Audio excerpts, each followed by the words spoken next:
प्रस्तुत समासामध्ये त्या विश्वाची निर्मिती कशी झाली आहे, म्हणजे त्याची उत्पत्ती, स्थिती आणि संवाद हा कशा प्रकारे होतो हे सांगितलेलं आहे. लोकांच्या मनामध्ये अनेक संभ्रम आहेत, अनेक कल्पना आहेत. विश्वनिर्मितीविषयी लोकांनी अनेक सांगीवांगी, अनेक कथा, गोष्टी, कल्पना निर्माण केलेल्या आहेत. पण बऱ्याचशा त्यातल्या कल्पना किंवा गोष्टी आता या अनुमान स्वरूप आहेत, सिद्धांत रूप नाहीत.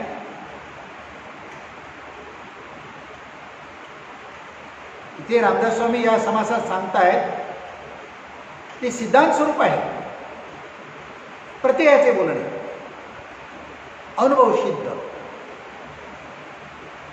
आणि हे नुसते रामदास स्वामी सांगतात म्हणून नव्हे, तर वेदशास्त्रे, श्रुती, स्मृती, उपनिषदे, अनेक जे प्रामाणिक ग्रंथ आहेत, भगवद्गीता,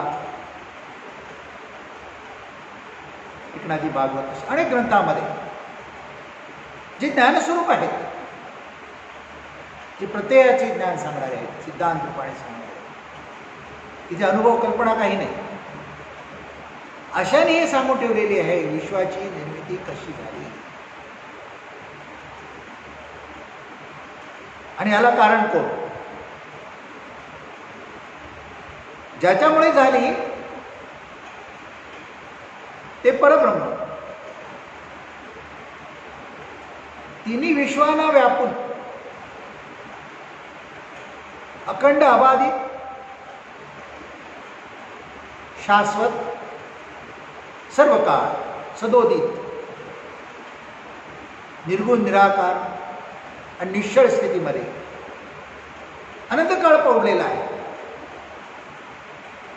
जसं एखाद्या सिनेमागृहामध्ये एक पडदा आहे आणि त्या पडद्यावर सिनेमाचं ते मशीन चालू झालं, यंत्र चालू झालं की तिकडे अनेक समोर चित्रे उमटतात आणि अनेक प्रसंग साकारले जातात. वेगवेगळ्या प्रकारचे प्रसंग असतात, प्रत्येक वेगवेगळे असतात.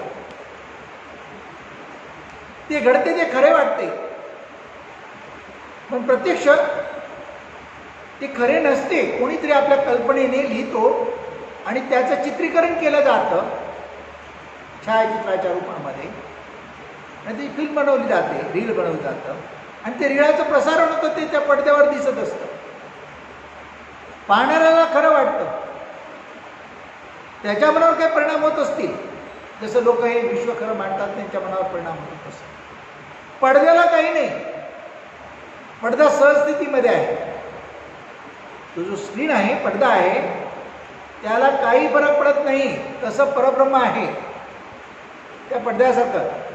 त्या परब्रह्मावर हे सगळं विश्व उभं राहिलेलं आहे.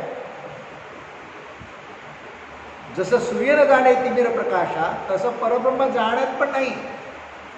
माझ्यातून हे निर्माण झालेलं आहे, कारण ते सहस्थितीमध्ये आहे आणि त्याचे स्वरूप एकलेच एक आहे. सर्व काही त्याच्यामध्ये आहे, पण तिथे जाणीवभाव नाही, कर्तेपणा नाही, मी तूपणा नाही. त्यामुळे तिथे कल्पनाही नाही आणि कर्तेपणाचा भाव पण नाही. असं सहस्थितीमध्ये निश्चळ स्वरूपात परब्रह्म पावलेला आहे असताना त्याच्यामध्ये ज्या अनंत शक्ती भरलेल्या आहेत, त्याच्यामध्ये त्या शक्तीमध्ये थोडीशी किंचित हालचाल झाली आणि त्या हालचालीतून अहम अशी जाणीव निर्माण झाली, शुद्ध जाणीव. ती मूळ माया. तिथून मुळारंभ सुरू झाला, ती मूळ माया या विश्वाचा. ती मूळ माया, तिचे दोन अंग, एक ते शुद्ध जाणीव स्वरूप ज्ञान म्हणून. आणि दुसरं प्रकृती, अस्थिता प्रकृती. तिला पुढे अस्थिता प्रकृती म्हटलं. मग तिथे दोनच अंग, प्रकृती. इथे अस्थिता प्रकृती सुद्धा म्हणता येत नाही, प्रकृती आणि जाणीव, तो पुरुषा. तेच ईश्वर स्वरूपात, ईश्वर भगवंत यांचं स्वरूप अर्धनारी नटेश्वर त्याला म्हटलेलं आहे.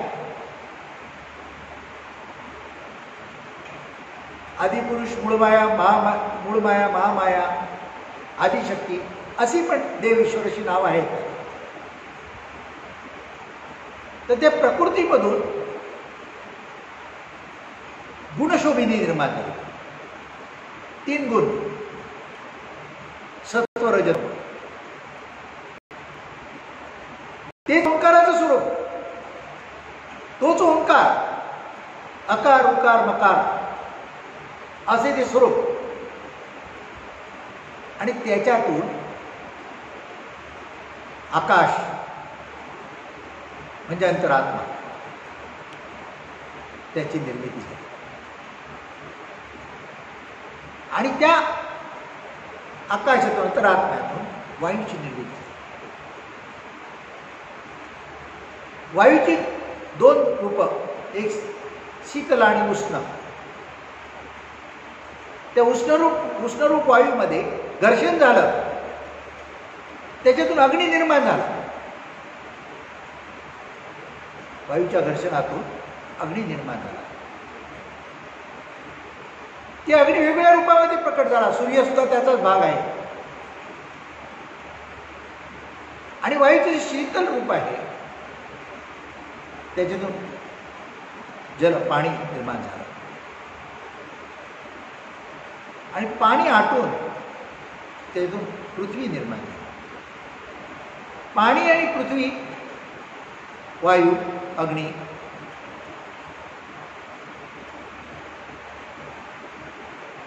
आणि अंतरात्मा, आकाश, या सर्वांच्या संयोगातून वनस्पती निर्माण झाली. पाणी पृथ्वीचा संयोग झाला की लगेच अंकुर येतो, वनस्पती निर्माण होतात. ते नुसतं पाणी असलं तरी त्यातून वनस्पती निर्माण होतात. म्हणून पाण्याला जीवन असं म्हटलेलं आहे. सर्व जीवांची निर्मिती पाण्याच्यातूनच झालेली आहे. आईच्या गर्भाशयात जे बाळ असतं ते सुद्धा त्या गर्भाशयात जे पाणी असतं त्या पाण्यातच ते तयार होतं.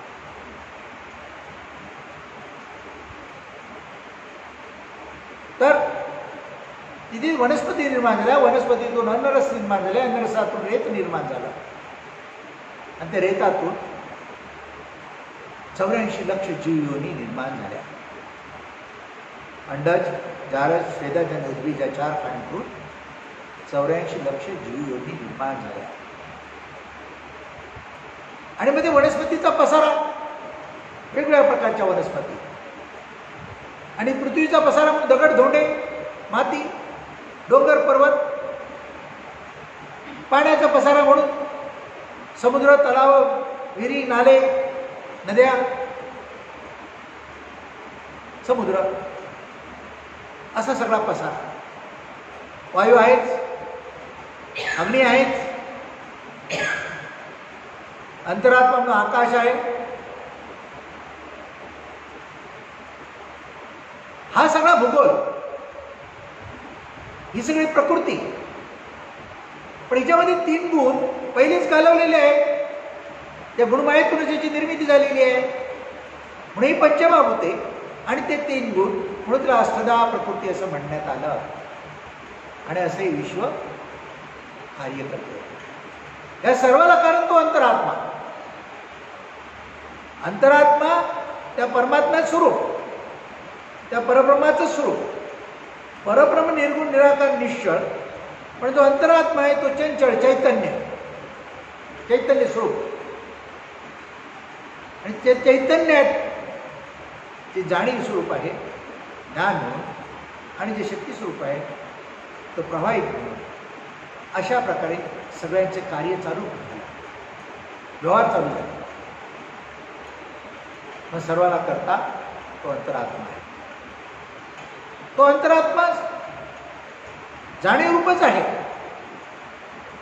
सगळ्यामध्ये व्यक्तरूपामध्ये जे व्यक्तरूप आहेत स्वतंत्र व्यक्तरूप, त्याच्यामध्ये आत्मा म्हणून वावरतो प्रत्येक जीवाच्या ठिकाणी आत्मा म्हणून, आणि विश्वामध्ये अंतरात्मा म्हणून वावरतो. दोन्ही एकच. तोच परमात्मा, तेच परब्रह्म. परब्रह्म म्हणजे म्हणजे श्रेष्ठ, सर्वांनी श्रेष्ठ.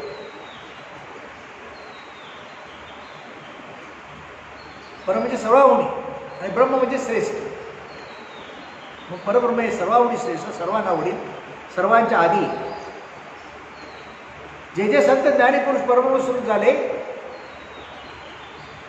तसेच तुम्ही तुकाराम महाराज म्हणतात, आम्ही आधीच्या आधीचे जेव्हा नव्हते आकाश पाणी त्याच्या आधीचे. जरी हे संत ज्ञानीपुरुष परब्रह्म स्वरूप स्थितीला पोचले तरी जगाच्या कल्याणासाठी तुर्यावस्थेमध्ये येतात आणि ज्ञानस्वरूपाने लोकांशी व्यवहार करतात. ज्यांना आपले स्वरूप कळले तो जन्म मरणाच्या फेऱ्यातून मुक्त झाला, त्याचा प्रपंचही आनंद झाला, परमार्थही सुखाचा, आणि तो ज्ञानाधिकारी झाला. मात्र जे हे शरीर अन्नरसातून तयार झालेला आहे पदार्थ, पंचमहाभूतांच्या संयोगातून निर्माण झालेला पदार्थ, त्याच्यामध्ये पंचमहाभूतांचे गुण म्हणून पिंड, शरीर म्हणजे पिंड आणि ब्रह्मांड. हे पिंड ब्रह्मांड दोन्ही एकच आहेत, परंतु तिथे तो अंतरात्मा शुद्ध जाणी स्वरूपामध्ये कार्य करतो आहे, ते ईश्वर. पण जेव्हा तोच जीव प्राणी वासनेमध्ये अडकला आणि अहंकार धारण केला त्याने, तर तो अज्ञानात झाला आणि मग तो मायेचा भक्त झाला आणि दुःख भोगतो. आणि त्याला हे वरवरचं जग सगळं खरं वाटतं. देह ही कल्पना त्याची राहते. पण जरी देहधारी झाला तरी मी आत्मा आहे, देह मी धारण केलेला आहे, ते पंचमहाभूताचं शरीर आहे, इथे करता मी आहे, असा ज्याचा निश्चय झाला तो मुक्त झाला, तो परमपदी पोचला. पण ही क्रिमेया संत सद्गुरू यांच्या सहवासाने, त्यांच्या ज्ञानबोधाने प्राप्त होते. म्हणून सद्गुरू भक्ती पाहिजे, ज्ञान पाहिजे. अज्ञानी जीव कल्पनेच्या जगामध्ये वावरतो. जशी लोकांची कल्पना आहे, ब्रह्मदेव निर्माण करतो, विष्णू पालन करतो आणि रुद्र महेश संहार करतो. हे विश्व जे आहे तो ब्रह्मदेव निर्माण करतो आणि विष्णू पालन करतो आणि रुद्र म्हणजे महेश संहार करतो, अशी लोकांची कल्पना आहे. हे तीन गुण आहेत. तो विष्णू म्हणजे तो सत्वगुण ज्ञानस्वरूप, आणि तो ब्रह्मा म्हणजे रजोगुण, ती वासना आहे, रजोत्पादन, स्वार्थ लोभ मोह आहे तसं कर्म. म्हणून या विश्वाशी जास्त आकर्षित, या विश्वावर जास्त प्रेम करतो. हे मायावी आहे त्याला कळत नाही, हे मिथ्या आहे ते कळत नाही त्याला. सत्य मानतो आणि दुःख भोगतो. जे आता विश्वाची उभारणी सांगितली, ह्याचं ज्ञान सर्व संतांना असतं, ज्ञानीपुरुषांना असतं. म्हणून त्यांचा विश्वाकडे पाहण्याचा दृष्टिकोन वेगळा असतो. ते ज्ञानदृष्टीने पाहतात, कारण जसं हे उभं राहिलेलं आहे तसं त्याला संहार आहे, नाश आहे. म्हणजे उत्पत्ती, स्थिती आणि संहार या तिन्ही प्रक्रियेतून त्याला जायला लागते.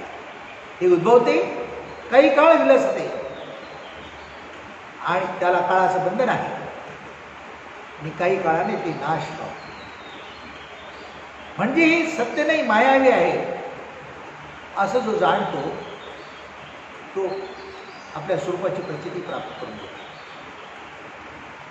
नाहीतर जीव बनून जन्म मरणाच्या फेऱ्यात पडतो. म्हणून ज्ञान तितकंच महत्त्वाचं आहे. त्याचा अभ्यास झाला पाहिजे, त्याची साधना झाली पाहिजे, म्हणजे संभ्रम दूर होता. उगाच या पंचमहाभूतांची कोतांडक जास्त कौतुक करून त्यांना देव म्हणून पूजत बसणे ज्ञान आहे. त्यांच्या आत जो अंतरात्मा आहे तो देव ईश्वर आहे, तो परमात्मा आहे, त्याची पूजा झाली पाहिजे.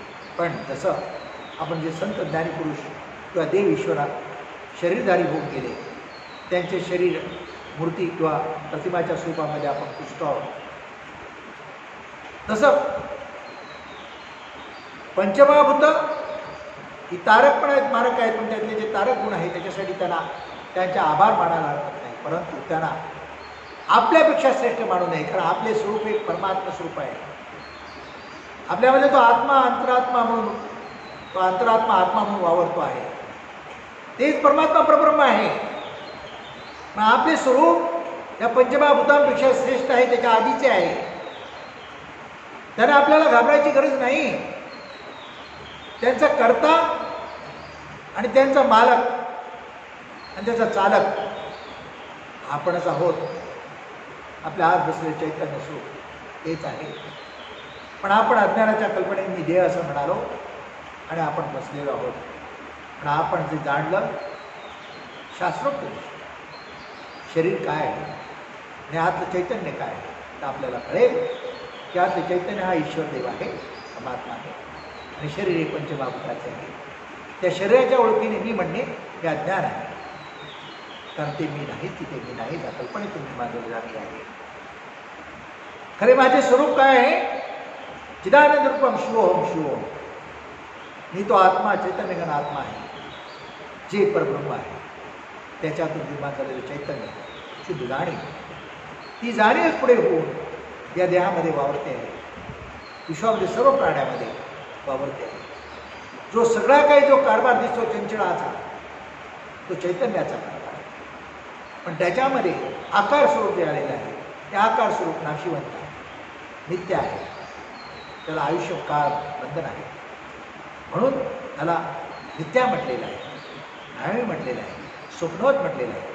आणि ते खरे आहे. ही जाणीव ठेवूनच त्याच्याशी व्यवहार करायचा आहे. मग दुःख वाटायला येणार नाही, त्याच्याशी तक्रार पण राहणार नाही, त्याच्याशी सहजपणे ज्ञानेश्वरीने आपण व्यवहार करणार. आणि सगळी जी प्राणी आहेत त्याच्याशी कुणाशी वैर राहणार नाही, सहजपणे प्रेमभाव राहील. जो परब्रह्मस्वरूप आहे ते कसं आहे? चिदानंद, आनंद स्वरूप. ते आपल्यामध्ये सहज आहे, पण आपण मायेत अडकल्यामुळे, गुणांच्या प्रभावामध्ये अडकल्यामुळे आपल्यामध्ये राग आहे, लोभ आहे, मोह आहे, मोह आहे, कामक्रोध आहे, द्वेष आहे, मत्सर आहे, निंदा आहे, क्रोध आहे. आणि त्यामुळे आपला वृत्तीभाव हा शुद्ध जाणीवेच्या पलीकडे गेला आणि दुःख भोगायला. त्याचं ज्ञान सद्गुरु कृपेने आपल्याला होऊ शकतं आणि ते आपण स्वीकारलं, अंगीकारलं तर सद्गुरुवचन प्रमाण मानलं तर आपल्याला आपले स्वरूप परत प्राप्त होऊ शकते, परत प्राप्त होऊ शकते. जे अज्ञान आहे त्याचा त्याग करावा आणि जे शुद्ध ज्ञान स्वरूप आपल्या आहे चैतन्य, त्याचा ते हे आहे असा अंगीकार करावा. त्याने हे जीवन आपलं सत्कारणी लागेल, आयुष्य सत्कारणी लागेल, हा जन्म सत्कारणी लागेल आणि पुन्हा येणे जाणे नाही. अंतकाळी अंतिम मती वैसी गती या नियमाप्रमाणे मी आत्मा हा भाव स्थिर राहिल्यामुळे, इच्छा वासना काही नसल्यामुळे आपण त्या परमस्वरूप स्थितीमध्ये एकरूप होऊन जातो आणि मग आपल्याला जन्ममरण नाही. ह्याच्यासाठी ह्या जन्माचं सार्थक होऊ शकतं, कारण हा मनुष्य जन्म एकच या योनीमध्ये हे आपण करू शकतो. पण प्रत्येकाने विवेक करावा, विचार करावा आणि संतांचे चरण धरावे आणि संतांच्या ज्ञानबोधाप्रमाणे परमार्थ करून प्रपंच करावा, जेणेकरून खरा आनंद प्राप्त होईल. आणि जे काही अज्ञान आहे, विश्वाविषयी संभ्रम आहे, तो संभ्रम दूर करावा. देवाविषयी संभ्रम आहे, दूर करावा. आणि त्या दृष्टीने सगळ्या गोष्टीचा निवाडा करून विवेक आणि वैराग्याने जीवन जगावं. त्याच्यामध्ये संपन्नता आहे, ऐश्वर्य आहे आणि आनंद आहे. राजा दिलास श्री रामेश्वर महाराज राजा